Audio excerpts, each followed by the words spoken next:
Okay, this issue. This issue here always seemed like such a weird story to me in almost every aspect, and I was never able to really put my finger on why. The flow, the dialogue, the art, all of it just feels kind of off. Even the cover just feels a bit weird with its dark and muted colors. I can't recall the last time that we've had a cover that was this dark on the show. And I don't mean dark in terms of edgy, I mean dark in terms of dark. Just muted colors all around. Even other darker covers that we've seen before, they generally did not make heavy use of black as a primary color, and they generally had some more bright colors to help it pop. I mean, it's Spaziante, so it's still a fairly good cover in terms of the looks of the characters, though Monkey KHAAAAN doesn't look quite right, but it's not very eye-catching. And it's very tough to tell what's going on in the background. Not only because it's mostly black, but because, the outlines of the issue's villains are obscured by their breath lines, and the outlines are abstract enough to make it tough to tell what they're supposed to be. I suppose it could be considered a reason to pick up the issue, figuring out what's going on in the background, but that's if you can actually figure out that it's supposed to be characters in the first place. On a positive note, though, I will say I like Tails' oh shit face there. That's pretty good.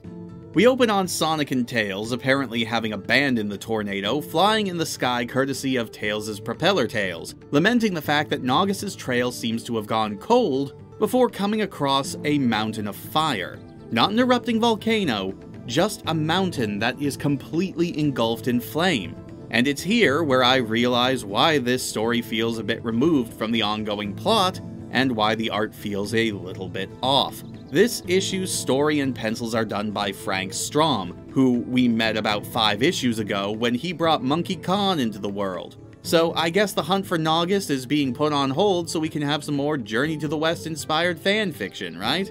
That story's inspired many other great works of fiction. I just don't have very high hopes going off of the original story to introduce this character. The heat of the mountain actually almost causes our heroes to pass out, but they see and land in a village that is practically built in the mountain's shadow, and are met by a young fox named Lee Moon. Well, okay, she's explicitly made a fox much later on in Archie's lifespan, but here, while she does kind of have the face of a fox, she could just as easily be a cat considering her tail. It's a strange design, made even stranger looking back on it from the future. She and her grandfather, Li Yuan, explain the situation. Their water supply is quickly running out due to the heat, and they can't just up and leave the place they've always called home. The mountain's flammable state is due to a tyrant known as the Iron King and his wife, the Iron Queen, who uses her magic to keep the fire burning as punishment for the village's refusal to bow to their rule, and that the only thing that can banish the flames is the mythical fan of Fen Zing, currently owned by the Iron King himself. And so, without any prompting, being the hero that he is, Sonic decides to immediately dash off to the Iron King's fortress to get the fan back and help the people of the village. And on the next page, we're immediately introduced to our villains, the Iron King, kept in shadow, and the Iron Queen, who I have to admit, I rather like the design of here. She legitimately has a creepy look to her, very classic evil sorceress looking.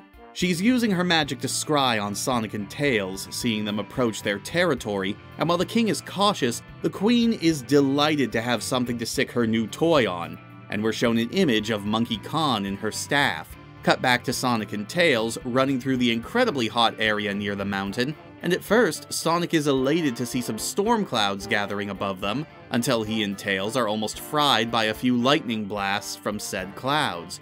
And why were those blasts coming down directly on top of them? Well, it's Monkey KHAAAAN, of course, who's looking a little bit, glitchy right now. Or maybe he's just having a bad trip or something. Of course, Sonic thinks about the fact that KHAAAN and him parted as friends the last time they fought, and Sonic even describes KHAAAN as a harmless psycho. Well, there's an oxymoron if I've ever heard one. But he's not a murderer. Pretty sure Thunderbolts have a pretty good chance of killing at close range Sonic, just saying. Or at least crippling someone. As they start to fight for real, getting up close and personal, because when you have the power to call down lightning on your enemies, the thing you want to do is give up the range advantage, the Iron Queen decides to come down out of the sky on her impressive little hover platform, basically making it clear that she's the one in control of Khan, and that his boundless rage not only makes him easy to manipulate and control, but also that it makes him impossible to defeat in a straight fight. Sonic proceeds to kick Khan in the face, defeating him. Nah, not really, but it does feel like we're missing a significant portion of the fight scene, as in the very next page, after a brief panel of the Queen monologuing some more, Khan has Sonic on the ground next to a cliffside, preparing to strike a mortal blow. That's a heck of a leap from Sonic kicking him in the face, right? However, since the Queen was so distracted by the fight taking place in front of her, Tails was apparently able to fly behind her and charges her, specifically aiming for her staff, thinking that doing that might interrupt whatever spell she's using on Khan. And it works! Like instantly, he snaps right out of it, apparently not aware of anything that had been happening to him before. Tails, utilizing his ability to zoom his eyes in, I guess, shows off a pair of power rings that were knocked out of her staff, Khan stating that she was probably able to use them to amplify her abilities. Khan even starts to be the level-headed one and suggests that it might be a good idea for them to retreat for a bit, but Sonic isn't about that life, and continues to trot forward again, with the group eventually reaching the Iron King's fortress. The door's even wide open for them, which Sonic is quick to take as an invitation to just waltz in and start looking around. Despite Khan's worry that it might take hours to search the entire place and find what they're looking for, they apparently find it almost immediately. I think. Sonic says it's right there, but it's not, and we don't see any evidence that it's in the room they were peeking into. So, like, a bit of a dissonance between the art and writing here, which is doubly confusing considering that the pencils and the script were done by the same person. A mace crashing into the door interrupts their confusion, and we get our first good look at the Iron King, and he's not nearly as terrifying as the Queen's design. The Queen looks creepy, she looks menacing, and I can't help but imagine this design with Rita Repulsa's voice, given her penchant for self-aggrandizing monologues. This guy, though, he's basically just an armored-up minotaur with a big mace, which, I mean, size factor, he's got that going for him, but he's really just the basic brute character, and he's just about as easily dispatched.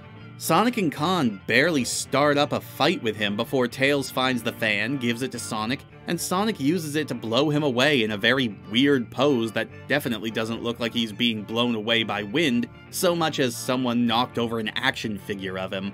And cut to Khan giving Sonic a lift up to the top of the mountains so that they can put out the fire. Yay for quick resolutions! Except not, because the Iron Queen shows up and takes a few shots at them with her magic. Not that it really does her any good, because Sonic's still able to wave the fan and completely puts out the mountain. The Queen just sort of leaves with a curses foiled again spiel, and then we have a quick wrap-up where it's revealed that Monkey Khan is, surprise, the Monkey King, prophesied to come to this place and rule over all the free people gathered there. And Sonic helped, I guess. The end. This story is, fast. Very fast. Like, this is the sort of story that would probably last 2 or 3 issues with decompressed storytelling. And I'm not saying that's necessarily a good thing. There is a legit argument to be made about a story being stretched out too long just to fill page space, but in this instance, its speed does hurt the overall story because nothing is given time to breathe. We jump from plot point to plot point so fast and so frequently that it feels more like an outline for a story rather than the story itself. Despite this, man, the characters talk a lot in this story, and it's incredibly verbose dialogue as well, which as usual feels really out of place when it's coming out of Sonic or Tails' mouth. It at least does a decent job of keeping some of Sonic's usual attitude intact, but several of the lines he speaks feel really out of character. Like, he'd probably say something similar, but he definitely wouldn't phrase it the way he does in this book. The speed of the story, and its overall pointlessness to the main thread of finding and stopping Ixis Naugus, also makes it feel strange to be plopped in the middle of an ongoing arc like this, which to me says that the creative team didn't really have a solid plan for how that story was supposed to progress. It was mostly just an excuse for Tom Strom to keep telling his own story that just happened to feature Sonic, kind of like what Ken's been doing with Knuckles in his own book. But because of how fast-paced the story is, Khan's inclusion here doesn't really have much of a point. Sure, Khan was under the Queen's control, but that plot point is resolved so quickly and without any real ceremony. and Khan doesn't really do a whole lot here. It feels more like a footnote or a setup for future stories, but yeah. I'm also not sure who was clamoring for more Monkey Khan, but again, same writer as the story that originally introduced him, so I think he has his own story he wants to tell, and it just ended up in a licensed comic book. I will give the story this, though. While I did find the art overall off-putting, particularly the way the eyes were drawn, I did really love the design of the Iron Queen. She does come back in the series much later on, but here I feel she's more intimidating. Not to say her updated design later doesn't look good, but here, she legitimately is a creepy-looking villain, even if she is still far too talkative for her own good. The Iron King, though, not so much, as he barely has much of a presence in this story, despite ostensibly sharing the villain's spotlight with his queen, and his design is overall pretty boring and forgettable.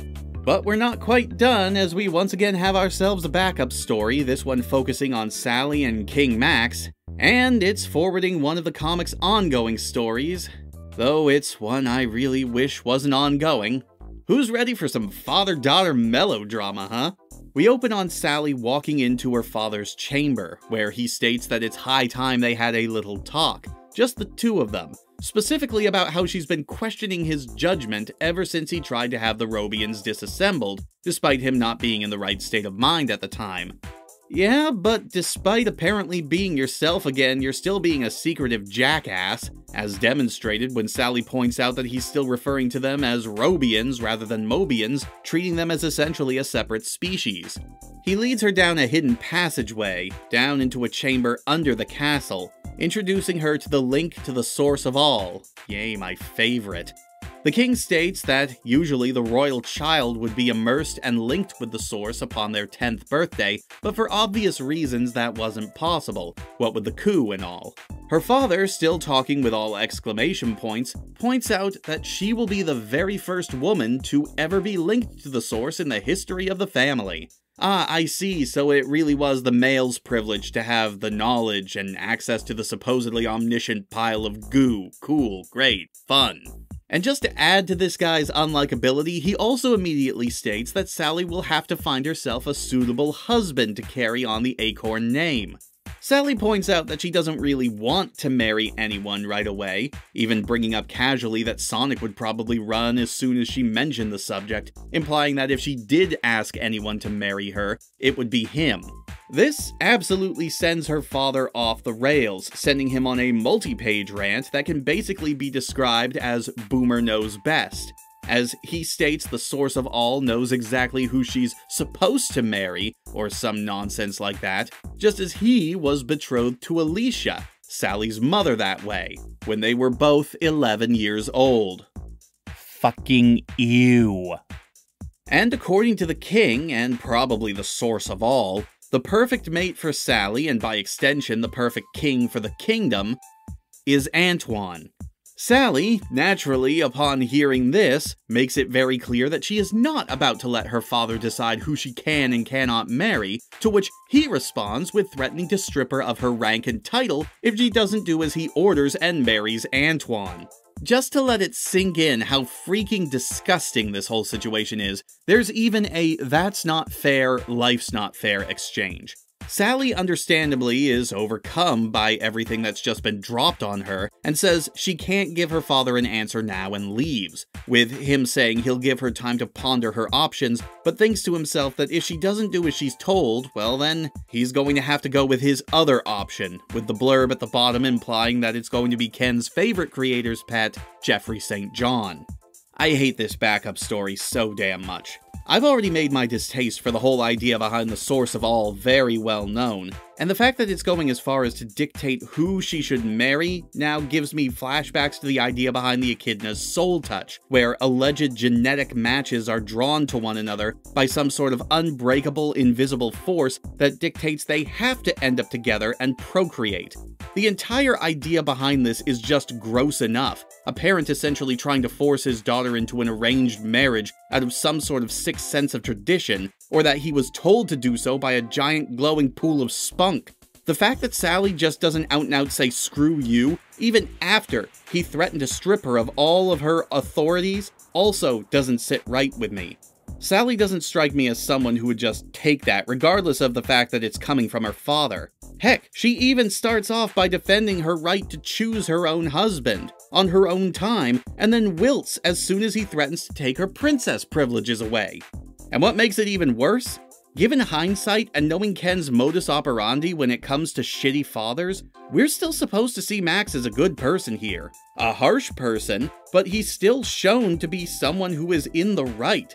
It might not be as obvious here as it is with Locke, but given how hard other characters will go to bat for these two, and try to vindicate the horrible things that they do, despite the fact that he's a horrible father, we're still supposed to see Max in the light of a man who is trying to do the right thing. An extremist for the right reasons, despite his justifications being incredibly flimsy.